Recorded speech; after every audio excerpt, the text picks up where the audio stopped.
Bonjour à tous et à toutes. Je suis le docteur Orgue Michel, secrétaire du groupe d'études et de recherche du syndrome nerf dans l'os, médecin spécialiste du syndrome nerf dans l'os hypermobile, le SNH, et du trouble du spectre de l'hypermobilité, le HSD, au sein du centre d'excellence de Bordeaux, reconnu par l'IDS Society. Je vous propose aujourd'hui d'aborder la prise en charge de la grossesse chez les patientes atteintes du syndrome d'Ehlers-Danlos hypermobile ou du trouble du spectre de l'hypermobilité, en mettant l'accent sur les précautions spécifiques à connaître pour en assurer la sécurité chez la mère et l'enfant. Le CEDH et le HSD sont des maladies héréditaires de tissu conjonctif. Bien que distinctes actuellement sur le plan diagnostic selon la classification actuelle de New York 2017, ces deux entités partagent de nombreuses manifestations cliniques et s'inscrivent dans la pratique dans un véritable continuum. La reconnaissance relativement récente de ces pathologies, encore insuffisamment enseignée, ainsi que l'association fréquente faite avec la forme vasculaire du syndrome d'Ehlers-Danlos, qui est pourtant beaucoup plus rare et de diagnostic génétique, ont parfois conduit à des inquiétudes excessives concernant la grossesse et l'accouchement.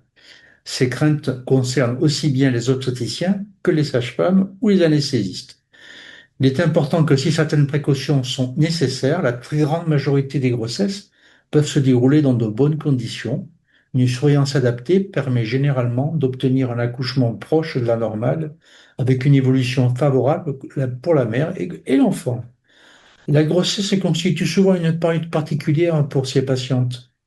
Beaucoup souffrent habituellement de douleurs chroniques et de fatigue chronique ou de troubles fonctionnels multiples. Or, pendant la grossesse, nombre d'entre elles rapportent une amélioration temporaire de ces douleurs. Cette amélioration est malheureusement le plus souvent transitoire et les symptômes réapparaissent après l'accouchement. Parmi les complications observées, les fausses couches semblent plus fréquentes que dans la population générale. Cette situation pourrait être liée à la fragilité des tissus conjonctifs des parois vasculaires, même si les mécanismes exacts restent encore imparfaitement compris. Abordons maintenant les principaux points de vigilance. Tout d'abord, l'instabilité articulaire.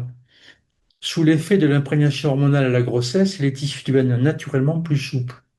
Chez des patientes dont les tissus sont déjà particulièrement extensibles et fragiles, cette hyperlaxité est accentuée. On a donc une augmentation du risque de subluxation, de blocage articulaire ou de douleur mécanique, alors augmenté significativement. Donc cela impose des précautions lors de l'installation au bloc obstétrical. Une attention particulière doit être portée au positionnement des hanches et des genoux, mais également des épaules et du rachis. Par ailleurs, les ligaments étant très extensibles, mais peu élastiques, certains étirements excessifs peuvent favoriser des compressions nerveuses périphériques. Il convient donc d'éviter les positions avec un étirement prolongé. Le deuxième point majeur concerne le risque hémorragique. Il s'agit probablement de la complication la plus importante à anticiper. La fragilité des parois du type vasculaire et leur moindre capacité de vasoconstriction peuvent favoriser des saignements plus abondants ou plus prolongés souvent. Ces hémorragies peuvent survenir à distance de l'accouchement, justifiant une surveillance attentive en postpartum. Il est donc recommandé de disposer d'un groupe sanguin de la patiente avant l'accouchement et de prévoir, lorsque cela sera nécessaire, les moyens permettant une compensation sanguine rapide. Concernant l'analgésie péridurale, les données de notre expérience sont rassurantes. Le risque de brèche méningée paraît faible et les complications de ce type restent exceptionnelles parmi les patientes que nous suivons. L'utilisation d'aiguilles atraumatiques de petit calibre ainsi que la réalisation précoce d'un bout de patch lors d'une brèche durale survient permettent de limiter considérablement les conséquences des complications. Il faut néanmoins rappeler que comme les anesthésies locales, l'efficacité de la péridurale peut être parfois incomplète. Certaines patientes décrivent une analgésie insuffisante ou asymétrique, voire des hémianesthésies. Dans ces situations, il est essentiel d'évaluer régulièrement l'efficacité du bloc, d'adapter la dose administrée et de maintenir un dialogue constant avec la patiente afin d'apprécier le niveau réel de soulagement. Cette vigilance est d'autant plus importante chez ces patientes qu'elles présentent souvent une hypersensorialité douloureuse. Cette analgésie insuffisante peut être donc vécue de manière particulièrement pénible. En ce qui concerne la césarienne, celle-ci ne doit pas être proposée de manière systématique avec le diagnostic de ZH ou HSD. En effet, la chirurgie expose à des risques spécifiques, des saignements plus importants, une cicatrisation parfois difficile et plus longue, et parfois des douleurs cicatricielles prolongées. La césarienne conserve bien entendu toute sa place lorsqu'elle est justifiée par une indication obstétricale classique. Parlons de la cicatrisation. Dans ces pathologies, la cicatrisation est souvent plus lente. Ces patientes peuvent développer également des cicatrices dystrophiques ou douloureuses. Donc, en cas de déchirure périnéale ou d'épisiotomie, il peut être pertinent d'adapter le matériel de suture avec des fils non résorbables afin d'assurer une surveillance prolongée avant l'ablation des points, qui sera sans doute plus longue.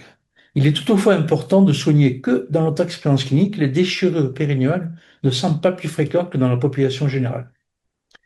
Concernant les anticoagulants, lors d'une thrombose veineuse du phlébite qui impose leur prescription, il convient de rester particulièrement prudent.